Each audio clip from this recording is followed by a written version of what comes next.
Pertama, siapkan alat dan bahan. Selanjutnya, basahi 3 buah kapas yang sudah disiapkan.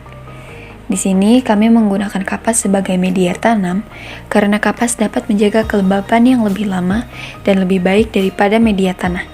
Sehingga kacang hijau yang ditanam di media kapas dapat tumbuh lebih cepat daripada di tanah. Masukkan kapas yang sudah dibasahi tadi ke dalam masing-masing gelas. Lalu, masukkan beberapa kacang hijau ke dalam gelas tersebut. Setelah itu, letakkan masing-masing gelas di tempat yang berbeda.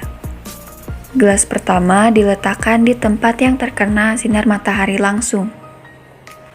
Gelas kedua diletakkan di tempat yang sedikit terkena cahaya matahari, contohnya seperti dekat jendela. Gelas ketiga ditempatkan di tempat yang sama sekali tidak terkena cahaya matahari. Di sini kami menempatkan gelas ketiga di dalam box sepatu. Lalu amati pertumbuhan kacang hijau selama beberapa hari.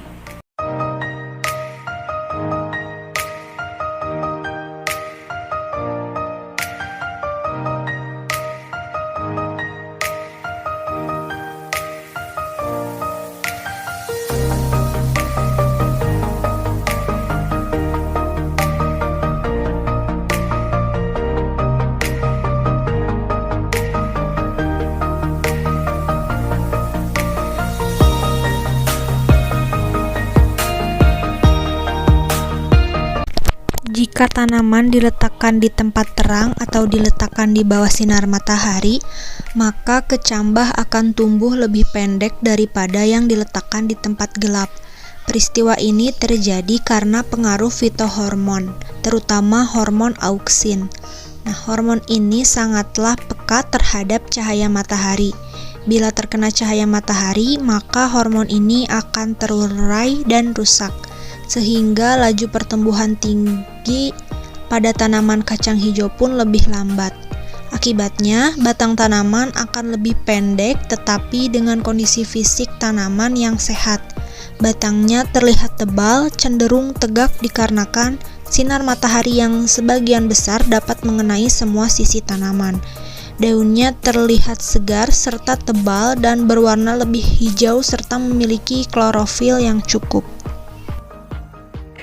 Jika tanaman diletakkan di dekat jendela, maka kecambah akan tumbuh pendek daripada yang diletakkan di tempat gelap, tetapi lebih tinggi jika dibandingkan dengan tanaman kacang hijau yang diletakkan di bawah sinar matahari. Peristiwa ini terjadi karena pengaruh fitohormon, terutama hormon auksin. Hormon ini sangat peka terhadap cahaya matahari. Bila terkena cahaya matahari, maka hormon ini akan terurai dan rusak, sehingga laju pertumbuhan tinggi pada tanaman kacang hijau agak lambat. Akibatnya, batang tanaman agak pendek, tetapi dengan kondisi fisik tanaman yang cukup sehat, batangnya terlihat tidak terlalu tebal serta tidak terlalu kokoh. Cenderung batang tanaman ini mengikuti arah cahaya matahari, sehingga batangnya agak miring mengikuti cahaya matahari tersebut. Jika tanaman diletakkan di tempat yang gelap, maka tanaman kecambah akan tumbuh lebih panjang daripada biasanya. Peristiwa ini terjadi karena pengaruh fitohormon, terutama pada hormon auksin. Pada keadaan gelap, hormon auksin tidak terurai sehingga akan terus memacu pemanjangan atau pertumbuhan pada batang tanaman. Akibatnya, batang tanaman akan lebih panjang jika diletakkan di tempat yang gelap. Tetapi dengan kondisi fisik yang kurang sehat, akar yang banyak dan juga lebat, batang terlihat tidak tebal, warna batang dan daun pucat, tipis, serta kekurangan klorofil sehingga daun berwarna kuning. Peristiwa ini juga disebut dengan etiolasi.